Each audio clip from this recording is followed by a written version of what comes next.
हिंदुस्तान भर में बहुत सारे शोबों में मेरा रहना हुआ है। मैं ज़िले नहीं, शोबे की बात कर रहा हूँ। हर शोबों की रसूमात अलग हैं। और मैंने कहा कि ज़िंदगी के 3 मकाम। एक, जब बच्चा पैदा होता है तरह तरह की रस्में होती हैं। यहाँ के रसूम क्या हैं वो आप जानते हैं। एक, शादी के वक्त बहुत सारी रस्मों को और उसकी अदायगी की जाती है, जिसमें कुछ जायज़ होती हैं, कुछ नाजायज़ होती हैं, कुछ फजूल भी होती हैं, कुछ बेकार होती हैं। और तीसरा दर्जा है मौत के वक्त। मौत के वक्त या मौत के बाद, यानी इंसान जब करीबुल मर्ग, मरने के वक्त होता है, उस वक्त से लेकर उसे गुस्ल देने, कफनाने, जनाजा ले जाने, नमाज पढ़ने और दफनाने तक की रस्में अलग अलग होती हैं और हर जगह की अलग होती हैं। यहाँ के कुछ अलग हैं। आप महाराष्ट्र जाएंगे तो आपको अलग मिलेंगे। आप उड़ीसा जाएंगे, वहाँ की कुछ रस्में अलग मिलेंगी। अब बंगाल और बिहार जाएंगे, वहाँ की रस्में अलग होंगी। अलगरज, मैं आज गुफ्तगू करूँगा पहले की 2 रस्में छोड़कर मौत के वक्त हमें क्या करना चाहिए। क्यों? इसलिए कि जहाँ हमारे यहाँ बच्चा पैदा होता है, हमारे यहाँ शादी और विवाह होते हैं, वहीं हमारे यहाँ मौतें भी होती हैं। मौत को हर किसी से सामना करना है। हर घर में मौत होती है। तो उस वक्त मय्यत के साथ इंसान को कैसा सलूक करना चाहिए। इंसानी जिंदगी के जिस तरीके से जिंदों के हुकूक होते हैं, वैसे ही मुर्दों के भी हुकूक हैं। तो हमें अपने मुर्दों के साथ कैसा हक अदा करना चाहिए। इस ज़िम्न में कुछ ज़रूरी बातें, शरई और मसाइल की बातें आपकी समात तक पहुंचाने की कोशिश करूंगा।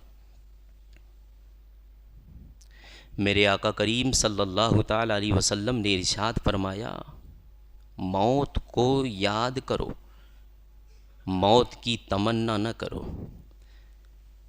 कुछ लोग उस वक्त मौत को याद करते हैं जब वो परेशानी के आलम में होते हैं कि मौत आ जाए तो बेहतर है, मर जाए तो बेहतर है। थोड़ा सा काम ज़्यादा करना पड़ता है तो सोचते कि मर जाए तो बेहतर है। थोड़ी सी गरीबी झेलनी पड़ती है तो यूं मौत की तमन्ना करने लगते हैं। हाँ, मौत की दुआ इस सूरत में कर सकते हैं कि या अल्लाह, जब तक मेरे लिए ज़िंदगी बेहतर है तब तक हमें ज़िंदगी अता फरमा, और जब मेरे लिए मौत बेहतर हो तो मुझे मौत अता फरमा। अपनी बेहतरी ज़िंदगी और बेहतरी मौत के लिए दुआ कर सकते हैं, लेकिन मौत की तमन्ना और आरजू नहीं कर सकते हैं। मौत को याद करें, क्योंकि मौत को याद करेंगे तो गुनाहों से दूर होंगे, फसादात से दूर होंगे, जुर्म से दूर होंगे। अज़ीज़ान गिरामी वकार, मौत की जो हालत होती है, और जिन लोगों ने किसी जिंदा इंसान के जिस्म से रूह को जुदा होते देखा है, यानी उसकी मौत आते देखी है, तो उसे कभी तो ऐसा एहसास हुआ होगा कि मौत की बड़ी सख्ती होती है, मौत में बड़ी तशद्दुद और शिद्दत होती है। दुनिया के सारे जख्म एक तरफ, मौत की शिद्दत एक तरफ। अज़ीज़ान गिरामी वकार, इस ज़िम्न में मैं एक वाक़या और एक हिकायत आपको सुनाकर गुफ्तगू को आगे बढ़ाने की कोशिश करूँगा। अल्लामा मुफ्ती अहमद यार ख़ान नईमी ने अपनी किताब शान हबीबुर रहमान मिन आयतिल कुरान सफ़ा नंबर 306 पर ये तफसीर रूहुल बयान के हवाले से नक़ल फरमाया है कि एक शख्स नबी पाक सल्लल्लाहु ताला अलैहि वसल्लम को ख्वाब में देखा। ख्वाब में देखने के बाद हुजूर पाक सल्लल्लाहु अलैहि वसल्लम से उसने सवाल किया, या रसूल अल्लाह, क्या ये हदीस सही है कि जब मोमिन को मौत आती है तो यूं आती है जैसे गूंधे हुए, जैसे कि पीसे हुए आटे से बाल को निकाल दिया जाए। गेहूं का जब आटा बना दें, उसे पीस दें तो वो पाउडर की तरह हो जाता है, और उसमें बाल हो तो बाल को जब इंसान निकालेगा तो क्या आटे को कोई तकलीफ़ होगी? आटा अपनी जगह से हटेगा, बढ़ेगा? नहीं। तो मेरे आका की हदीस के नबी ने फरमाया कि मोमिन की रूह ऐसे निकलती है जैसे कि खमीरे आटे से बाल को निकाल दिया जाए, यानी बड़ी आसानी से निकल जाती है। जब नबी पाक अलैहिस्सलाम से उसने सवाल किया कि क्या ये हदीस सही है, तो आका अलैहिस्सलाम ने फरमाया, हाँ ये मेरी हदीस है, ये मेरा फरमान है, ये सही है, ये दुरुस्त है। कहा आपकी हदीस तो ये बताती है, लेकिन अल्लाह का कलाम कहता है, कल्ला इदा बलगति तराकी वकील मन राक वज़न्न अन्नहुल फिराक वल्तफ़्फ़ति साक़ु बिस्साक़। पढ़िए सूरह क़यामा। रब इरशाद फरमाता है, कल्ला इदा बलगति तराकी, हाँ हाँ, जब रूह आके गले में अटक जाती है, वज़न्न अन्नहुल फिराक, मरने वाला ये यकीन कर लेता है कि अब मेरी जुदाईगी का वक्त आ गया है, दुनिया वालों से हटने का वक्त आ गया है। वज़न्न अन्नहुल फिराक वक़ील मन राक वज़न्न अन्नहुल फिराक, और फिर बुलाया जाता है, कहा जाता है कि कोई है झाड़ फूक करने वाला जो इसके गले में अटके हुए रूह को पार लगा दे। फिर कोई वहाँ पे कुछ नहीं कर सकता है। वल्तफ़्फ़ति साक़ु बिस्साक़, फिर जब रूह निकलती है तो पिंडलियाँ पैर की एक दूसरे से मिलने लगती हैं, लिपट जाएंगी पिंडलियाँ, और जो रूह निकलती है वो पैर की तरफ से निकलती है, और उसकी शिद्दत का आलम ये होता है, उसकी तकलीफ़ का आलम ये होता है। ये उसकी शिद्दत बयान की जा रही है कि मौत के वक्त ऐसी तकलीफ़ होती है कि एक पिंडली दूसरे पिंडली से मिलने लगती है। जैसे कि नस खींचे जाते हैं तो किस तरह अकड़ सा महसूस होता है, वैसे ही पिंडलियाँ जुड़ने लगती हैं। फिर तकलीफ़ खुद होती है, शिद्दत खूब होती है। और मुफस्सिरीन ने इसकी एक तशरीह और तफसीर यूँ भी बयान फरमाई कि मौत और आखरत की घड़ियाँ मिलने लगती हैं, दुनियावी और उखरवी ज़िंदगी मिलने लगती हैं। और ये भी एक तकलीफ़ के बाइस है कि दुनिया में तो ऐसे ज़िंदगी गुजार लिया, लेकिन अब उसके इम्तिहान देने का वक्त आ रहा है, अब उससे सवालात पूछे जाएंगे, अब उस पर जज़ा व सज़ा होगा। अज़ीज़ान गिरामी वक़ार, तो नबी पाक सल्लल्लाहु अलैहि वसल्लम से उस शख्स ने पूछा कि हदीस रसूल तो हमें ये बताती है कि मोमिन की रूह आसानी से निकल जाती है, कुरान ये बताता है कि इंसान के जब रूह निकलते हैं या जानदार के रूह निकलते तो उस वक्त तकलीफ़ होती है, शिद्दत होती है। तो उसने सवाल किया, या रसूल अल्लाह, दोनों में मुताबिकत कहाँ पाई जा रही है, दोनों में मुमाथिलत कहाँ पाई जा रही है, दोनों में बराबरी कहाँ पाई जा रही है? हदीस कहती है कि मौत में नरमी है, कुरान कहता है कि मौत में सख्ती है। ये तो इख्तिलाफ हो गया, दोनों बातें मुख्तलिफ हो गई। तो मेरे रसूल करीम सल्लल्लाहु अलैहि वसल्लम ने इरशाद फरमाया, सूरह यूसुफ की तिलावत कर, तुम्हें इसका जवाब मिल जाएगा। वो सूरह यूसुफ पढ़ता है, एक बार जवाब न मिला, दो बार पढ़ा जवाब न मिला, बार बार पढ़ा जवाब न मिला। आलिम वक्त के पास जाता है, कहता है, अपनी पूरी बातें सुनाता है कि ख्वाब में हमने रसूल को देखा था, ये सवाल किया था, आका ने ये जवाब दिया है कि सूरह यूसुफ में जवाब मौजूद है, आप ज़रा जवाब ढूंढ कर मुझे बताइए। अब बगौर समात फरमाइएगा। अब आलिम वक्त ने कुरान की आयत सूरह यूसुफ को खोला और उसे सुनाया कि इस आयत को पढ़ो कि फलम्मा रअयनहु अकबरनहु व क़त्तअना ऐदियहुन्ना वकुलना हाशा लिल्लाह मा हादा बशर। अज़ीज़ान गिरामी वक़ार, ये एक वाक़िया की सूरत है जो कुरान अज़ीम सूरह यूसुफ में मौजूद है। हज़रत यूसुफ और हज़रत ज़ुलेखा का कि नबी पाक सल्लल्लाहु अलैहि वसल्लम ने जो जवाब की तरफ इशारा किया वो ये है कि हज़रत ज़ुलेखा ने अपने शहर की औरतों को बुलाया। जब उन पर तानो तशनी की जाने लगी कि ऐ ज़ुलेखा, तुमने यूसुफ में क्या देख लिया है कि तुम इतनी महव हो गई हो, तुम इतनी मगन हो गई हो। वकुलना हाशा लिल्लाह, मा हादा बशर। अजीज़ान गिरामी वकार, हज़रत ज़ुलेखा ने औरतों को बुलाया, सबको खाना खिलाया, तरह तरह के फल और फ्रूट खिलाए और उसके बाद सबों के हाथों में एक लीमू और चाकू को दे दिया। वाकई आपने सुना है, इशारा करता चलता हूँ कि नबी पाक सल्लल्लाहु अलैहि वसल्लम ने फरमाया, आलिम वक्त अब जवाब दे रहा है कि ये आयत करीमा कि जो ज़ुलेखा ने औरतों को जमा किया और फिर उसके बाद औरतें खाना खा ली और जब फल काटने का वक्त आया तो उस वक्त काटा गया जबकि हज़रत यूसुफ के चेहरे से पर्दे को उठा लिया गया। जब हुस्ने यूसुफ से पर्दे को उठा लिया गया, ज़ुलेखा ने कहा अब तुम अपने लीमू को काटो, तो लीमू तो उनके हाथ से छूटकर गिर गया। अब छुरी चल जाती है, उंगलियां कट जाती है, दर्द भी होता है, तकलीफ भी होती है, सख्ती भी होती है, खून भी निकलता है, उंगली भी कट जाती है, लेकिन दर्द का एहसास नहीं होता है, तकलीफ का एहसास नहीं होता है। आखिर वजह इसकी क्या है? खून भी निकला है, उंगली भी कटी है, दर्द भी हुआ है, तकलीफ भी हुई है, लेकिन एहसास दर्द तकलीफ क्यों नहीं? इसलिए नहीं, दर्द का एहसास इसलिए नहीं हुआ कि सामने एक हसीन चेहरा मौजूद था, सामने यूसुफ का चेहरा मौजूद था। वो यूसुफ के चेहरे को देखने में इतनी महव और मगन हो गई कि उसमें इतनी महव हो जाती है कि उन्हें अपने दर्द और तकलीफ का एहसास भी नहीं होता है। अब उलमा का कहना यह है कि जो मर्द मोमिन होता है, जो नेक मर्द होता है, जो सालेह मर्द होता है, जो मुत्तकी मर्द होता है, जो मुत्तकी और परहेजगार मुसलमान होता है, जब उसका वक्त मरने का आता है तो मौत की सख्तियां जरूर होती हैं, मौत की तकलीफें जरूर होती हैं, मौत की शिद्दत जरूर होती है, मौत की इस्तिराब जरूर होती है, मौत की घबराहट जरूर होती है, मौत की परेशानियां जरूर होती हैं, लेकिन ऐसे आलम में उसने मुस्तफ़ाई का जलवा उसे देखा दिया जाता है। जब मुस्तफ़ा के जमाले जहां आरा का वो दीदार करता है, मौत की सख्तियां हैं लेकिन एहसास नहीं, मौत की तकलीफ है मगर एहसास नहीं। बात वाज़े हो जाती है कि अगर हम मुत्तकी बनते हैं तो मौत के वक्त हमें मुस्तफ़ा के चेहरे की ज़ियारत होगी और वही ज़ियारत मुस्तफ़ा,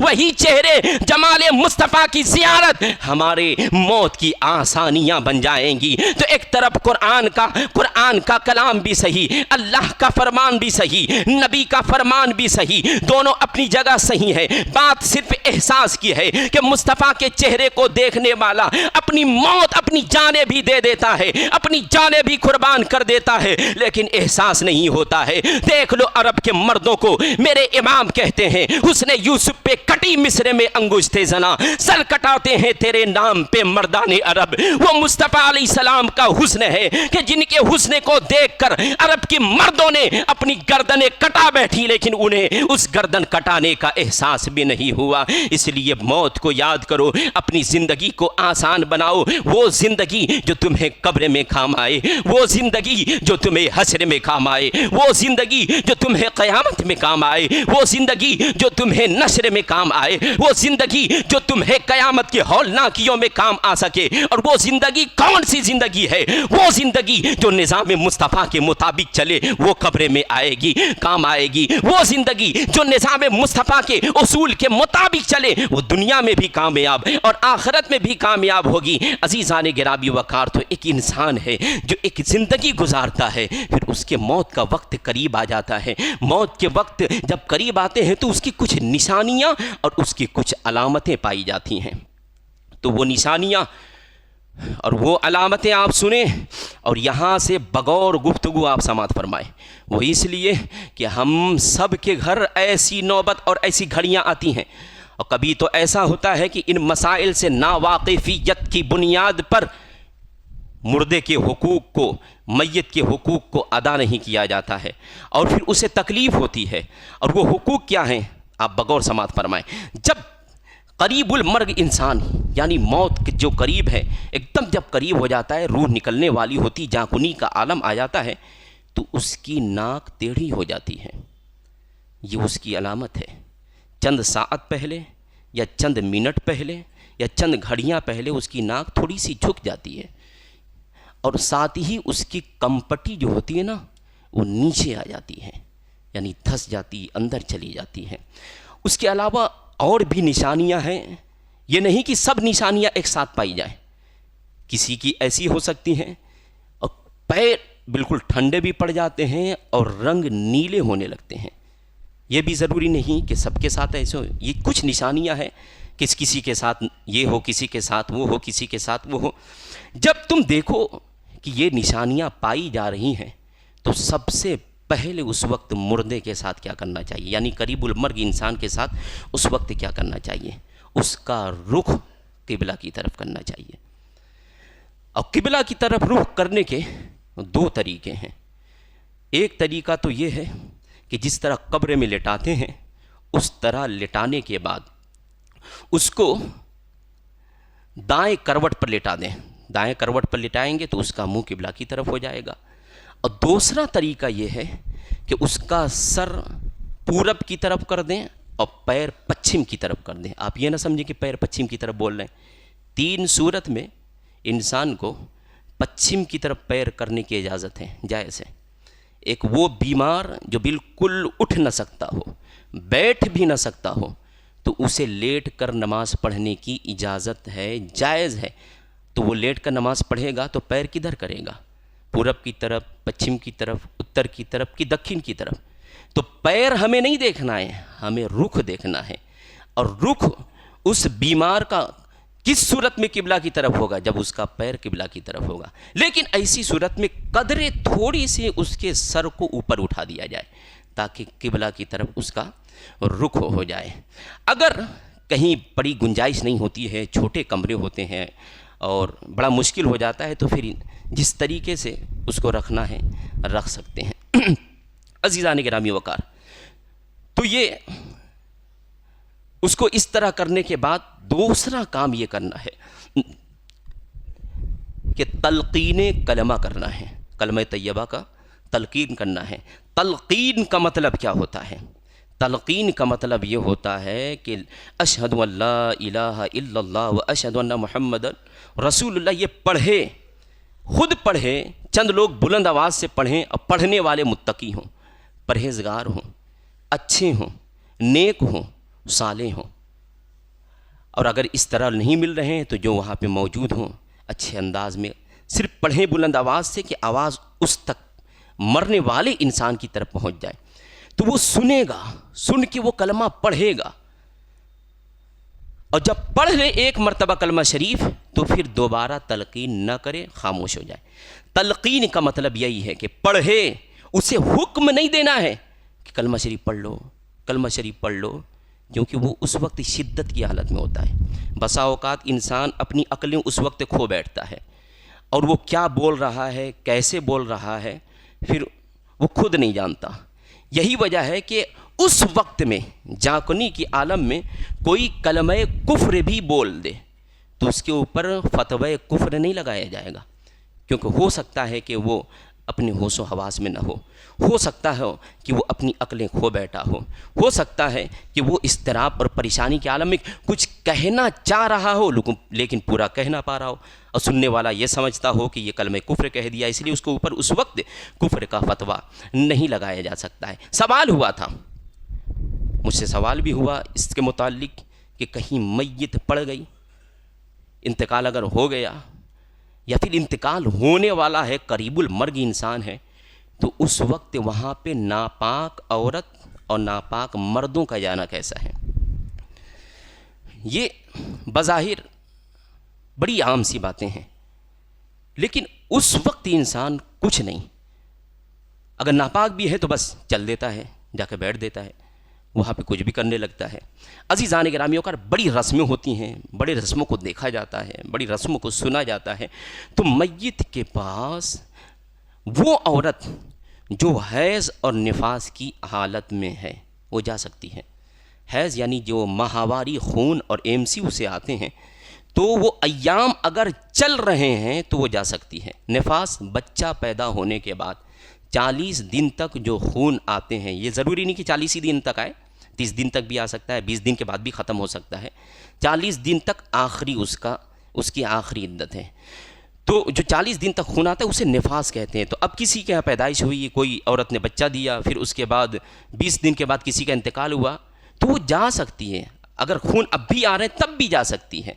वैसी हैज़ की हालत में कोई औरत है तब भी जा सकती है, लेकिन हैज़ का दिन ख़त्म हो गया, और इसने गुस्ल नहीं किया है, तो इस सूरत में बग़ैर गुस्ल किए नहीं जा सकती है। वैसे ही मर्द के ऊपर गुस्ल लाजिम है, गुस्ल ज़रूरी है। तो अब मर्द नापाकी की हालत में मैयत के पास नहीं जा सकता है। क्यों? इसलिए कि जब वहाँ पे नापाक लोग होते हैं तो रहमत के फ़रिश्तों का नुज़ूल नहीं होता है। यही वजह है कि ऐसे वक्त में उलमा ने यह भी लिखा है कि घर में कुत्ता न हो, कुत्ता हो तो उसे निकाल दिया जाए, और घर में जानदार की तस्वीर भी ना हो, तस्वीर जानदार की हो तो उसे हटा दिया जाए, क्योंकि तस्वीर जहाँ जानदार की होती है वहाँ भी रहमत के फ़रिश्ते नहीं आते हैं। और आज तो आम सी बात है, कहीं झोले पे तस्वीर बनी है, कहीं डब्बे पे तस्वीर बनी है, दवाई की शीशियों पे तस्वीर बनी है, पन्नी और प्लास्टिक पे शीशी बनी है ना, जूते के डब्बे पे, चप्पल के डब्बे पे शीशियाँ उस तस्वीरें बनी हुई हैं। तो उस वक्त इस चीज़ पर इंसान को गौर करना चाहिए। इंसान के यहाँ मैयत होती है, ऐसे ही वक्त को गुजार दिया जाता है, इन चीज़ों पे गौर करनी चाहिए।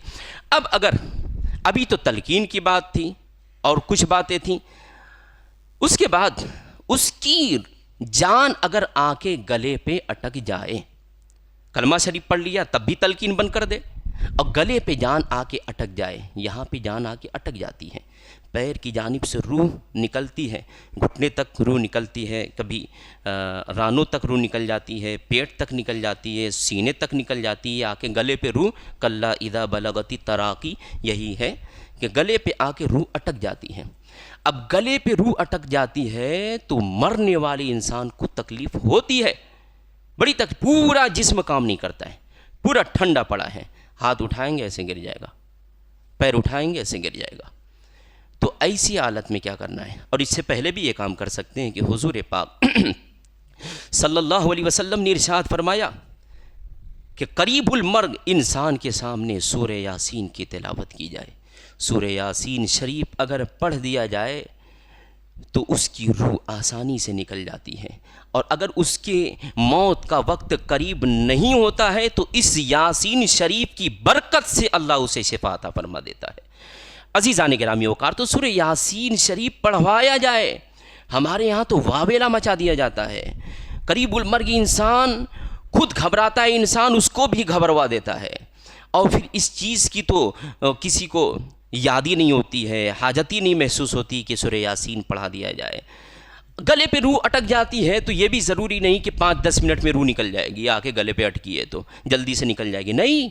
कभी कभी ऐसा होता है कि गले पे रूह अटकी रहती है, 5 मिनट में, 10 मिनट में, 1 घंटे में रूह निकल जाती है। कभी ऐसा होता है कि 1-2 दिन तक गले पे रूह अटकी रहती है और वो जिंदा लाश बना रहता है, सिर्फ रूह अटकी रहती है। तो उस वक्त डॉक्टर आके यहाँ का नब्ज़ चेक करेगा ना तो कुछ नहीं बताएगा, हाथ में कुछ नहीं बताएगा, तो उस वक्त गर्दन पे यहाँ पे हाथ लगाया जाता है, फिर देखा जाता है, फिर या नाक के पास हाथ लगाएंगे, एकदम हल्की सी हवा आएगी, फेफड़े काम करना बंद कर देते हैं, जिसकी वजह से अब ये भी नहीं कि गले पे रूह आके अटकती है ना, तो बास ना तजर्बेकार लोग जो ऐसी हालत और ऐसी कंडीशन से नहीं गुज़रते हैं तो वो समझते हैं कि इनका इंतकाल हो गया है, मौत हो चुकी है, लेकिन मौत वो हुई नहीं रहती, गले पे रूह अटकी रहती। तो सूरह यासीन की तिलावत उस वक्त कराई जाए। अब अगर रूह निकल जाए तो रूह निकलने के बाद मुर्दे के कुछ हुकूक हैं जो वहाँ के मौजूद अफराद को अदा करना है, और अगर इसे उस वक्त अदा न करेंगे तो मुर्दे को बाद में तकलीफ़ होगी, गुस्ले के वक्त तकलीफ़ होगी। तो अगर रूह निकल जाए तो इन्ना लिल्लाह पढ़े, बहुत ज़्यादा शोर शराबा ना करें, बहुत ज़्यादा वावेला ना करें, नौहा ना करें, सीना ना पीटे, कपड़े ना फाड़ें, इन सब चीज़ की मवानियत है। लेकिन अगर कोई बड़ा अजीज़ था, अब वो रोना धोना शुरू कर दिया तो उसे रो लेने दिया जाए। रो रहा है, बड़ा अजीज़ था, बड़ा प्यारा था। कुछ मौतें ऐसी होती हैं कि घर के सभी अफराद उसमें रोने लगते हैं। जवान की मौत हो गई तो अगर रो रहा है, बड़ी तकलीफ़ हुई, दिली तकलीफ़ हुई, तो उसको रो लेने दिया जाए, ज़बरदस्ती उसे खामोश न कराया जाए, क्योंकि जो सख्त गम और सख्त तकलीफ़ की बिना पे रो रहे हों और फिर उन्हें खामोश कर दिया जाएगा तो उनको बड़ी बीमारी हो सकती है, दिल की बीमारी भी हो सकती है और बीमारियां हो सकती हैं। इसलिए उसे रो लेने दिया जाए, रो लेगा उसका दिल हल्का हो जाएगा। हाँ, रोने की इजाज़त है, चिल्लाने की, नौहा करने की, सीना पीटने की, और वो बकबक या बेकार लफ्ज़ निकालने की कि लोग इस तरह बोलते हैं कि हमारे यहाँ फरिश्तों को आना था। जो जाहिल लोग रहते हैं वो इस तरह के कलिमात बोलते हैं कि जवान की मौत ले ली गई। इस तरह के अल्फाज ख़ास तौर से औरतें बोलती हैं, उनको नहीं बोलना चाहिए। ये बातें बताने का मकसद यूँ नहीं, आपको बताने का मकसद है कि आप इसे अपने दिमाग में, जहन में महफूज करें, क्योंकि आपके साथ, हमारे साथ, हर किसी के साथ ये पेश आने वाला है। हर घर में मैयत होती है। हमें और आपको जानकारी नहीं होगी तो फिर हम ये हुकूक कैसे अदा करेंगे? हमने बड़ी बड़ी जानकारियाँ अपनी मफाद के लिए, अपने फ़ायदे के लिए, अपने नफ़े के लिए, अपनी बेनिफिट के लिए किया। इंसान आज अकेला ज़िंदगी नहीं गुजार सकता है, चाहे वो ज़िंदा इंसान हो या मुर्दा इंसान हो। मुर्दे को भी सहारा चाहिए। मुर्दा मर गया, आँख खुली है, कौन आँख बंद करेगा? मुर्दा खुद बंद करेगा। मुर्दा बन गया, मर गया, मरने के बाद उसके हाथ टेढ़े हैं, सीधा कौन करेगा? पैर मुड़े हैं, सीधा कौन करेगा? मुंह खुले हैं, बंद कौन करेगा? उसे गुस्ल कौन देगा? सहारा चाहिए। कफन कौन पहनाएगा? सहारा चाहिए। जनाजा कौन उठाएगा? सहारा चाहिए। नमाज कौन पढ़ेगा? सहारा चाहिए। कब्रिस्तान कौन ले जाएगा? सहारा चाहिए। कब्र में कौन उतारेगा? सहारा चाहिए। कब्र पे मिट्टी कौन डालेगा? ये मुर्दे का काम नहीं है, ये जिंदों का काम है। तो जिस तरह मुर्दा जहाँ से मरता है वहाँ से कब्रिस्तान जाने तक हर कदम पे उसे सहारा चाहिए, वैसे ही जिंदा इंसान के हर कदम पर दूसरों का सहारा चाहिए सहारा। कुछ लोग ऐसे होते हैं, वो ये समझते हैं कि हम अकेले ज़िंदगी गुजार लेंगे। अकेले ज़िंदगी दुनिया में कोई नहीं गुजार सकता है। उसे खाने के लिए बनिए की दुकान पे सामान लेने जाना पड़ेगा, कभी उसे सब्ज़ी फरोश के पास सब्जियां भी लेने जाना पड़ेगा, कभी उसे बाज़ार के पास जाना पड़ेगा, कभी उसे नब्बास के पास जाना पड़ेगा, कभी टेलर के पास, दर्जी के पास उसे जाना पड़ेगा। अकेला एक इंसान कुछ नहीं कर सकता, इसलिए सहारे चाहिए।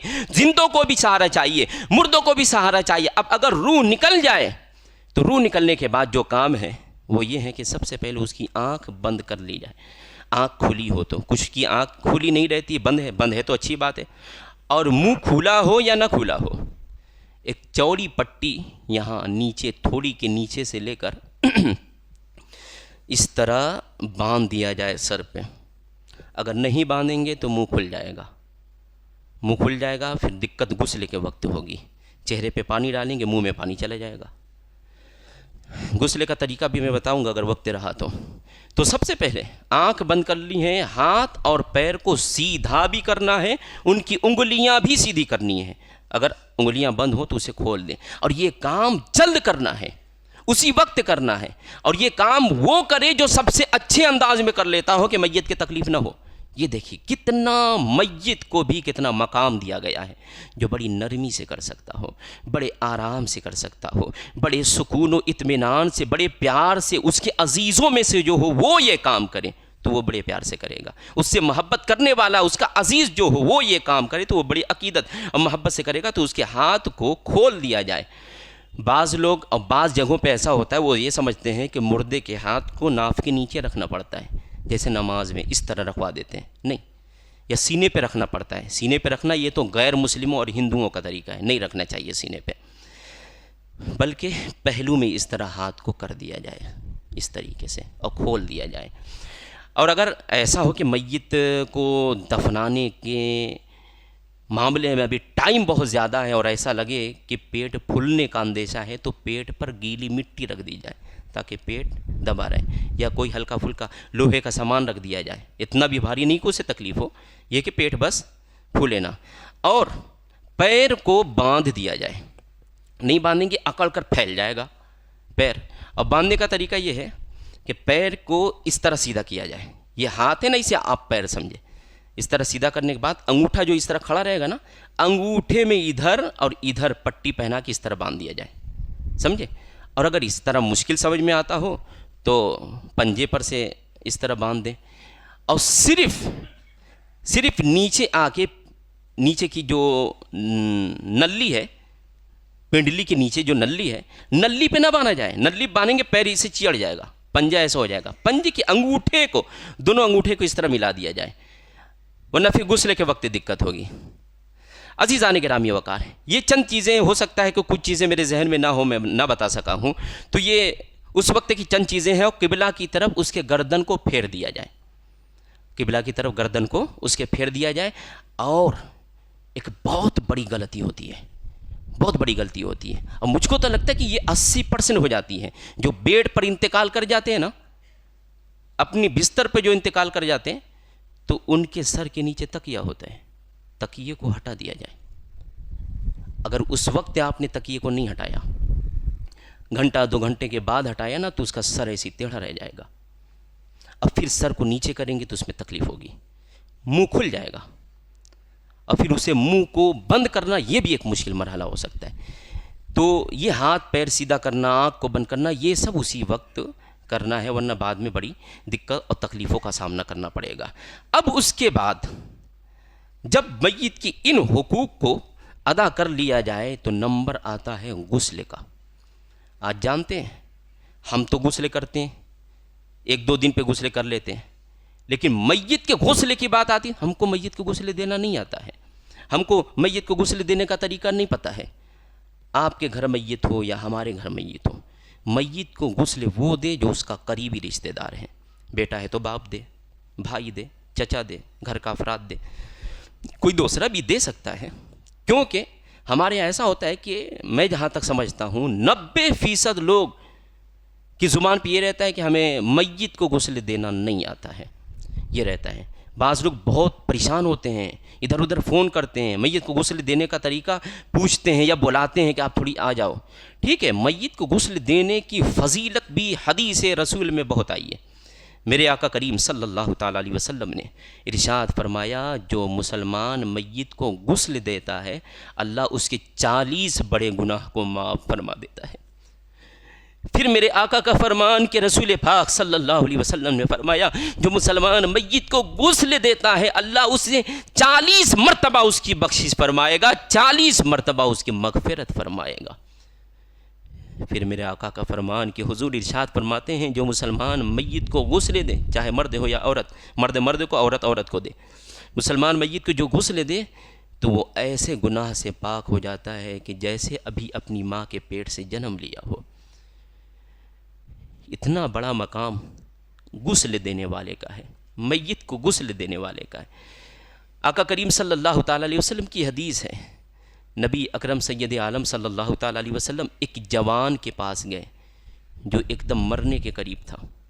एक जवान के पास गए तो उससे पूछा, तुमने अपने आप को कैसा पाया? वो जाकुनी के आलम में था। कहा, या रसूल अल्लाह सल्लल्लाहु ताला अलैहि वसल्लम, मुझे अल्लाह से उम्मीद और अपने गुनाहों पे बहुत डर है, अपने गुनाहों पे बहुत खौफ है। तो नबी पाक सल्लल्लाहु अलैहि वसल्लम ने फरमाया कि जिस जाकुनी के आलम में, जिस मरने वाले शख्स के दिल में ये 2 चीज़ें होंगी, अल्लाह ताला उसे वही अता फरमाएगा जो इसके दिल में है। एक उम्मीद अल्लाह से रखनी चाहिए कि अल्लाह ज़रूर मेरे गुनाह को बख्श देगा, अल्लाह ज़रूर हमें जन्नत अता फरमाएगा, अल्लाह ज़रूर मेरी मग़फ़िरत फरमाएगा। ये उम्मीदें अल्लाह से रखें, और इस उम्मीद के साथ ये भी डर हो कि हमने गुनाह बहुत किया है, हमने ख़ता बहुत किया है, हमने जुर्म बहुत किया है, हमने शरीयत की मुखालिफत और उसके मुखालिफ अमल बहुत किए हैं। तो ये डर भी तो होना चाहिए, सिर्फ उम्मीदें नहीं। तो मेरे रसूल पाक सल्लल्लाहु अलैहि वसल्लम ने फरमाया, जिसके अंदर ये 2 चीज़ होंगी, अल्लाह से उम्मीद होगी, रजा होगी और खौफ होगी, अल्लाह उसे अमान अता फरमाएगा, अल्लाह उसे अमान अता फरमाएगा।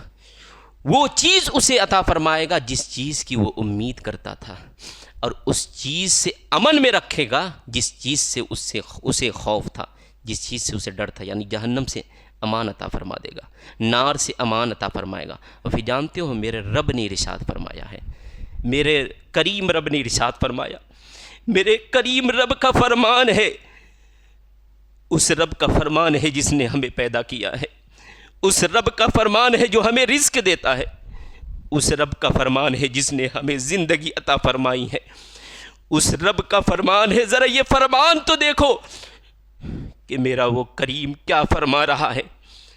मेरा करीम रब कहता है कि मेरा बंदा मुझसे जो उम्मीदें करता है मैं उसकी वो उम्मीदें पूरी कर देता हूँ मौत के वक्त। इसलिए इन बातों को अपने जहन व दिमाग और दिल में बसाने की कोशिश करें। वक्त नहीं कि मैं बात को आगे पेश करूं, ज़रूर मैं इन बातों को पूरी करने की फिर कभी कोशिश करूँगा। अस्तग़फिरुल्लाह रब्बी मिन कुल्लि ज़म्बि व अतूबु इलैहि व मा अलैना इल्लल बलागुल मुबीन। अस्सलामु अलैकुम।